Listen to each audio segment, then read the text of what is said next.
तो दोस्तों देखिए, बहुत ज़्यादा चोर पड़ रहे हैं, तो आप सब सावधान हो जाइए।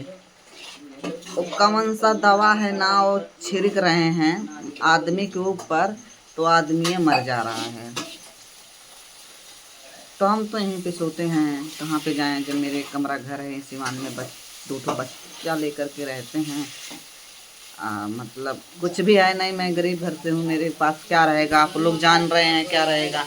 दो बोरा एक बोरा चाउर ले जाएंगे, एक तख्ता ले जाएंगे, और इसमें जो है बक्सा में फटा चीटा कपड़ा है, वो भी नहीं सुतार है, तो ये क्या लेकर जाएंगे। फटा चिटा कपड़ा लेके जाएंगे, लेके जाएंगे तो नहीं कुछ करेंगे तो कथरिये सी लेंगे, और क्या।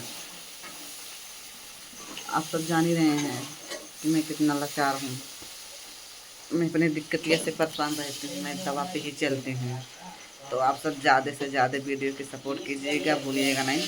अब मतलब खांसी आ रही है, सब्जी छमक रही है, और सब्जी छमक रही है, देख लीजिए कैसे छमक रही है, इतना तेज खांसी आ रही है, कहने वाली हद की नहीं।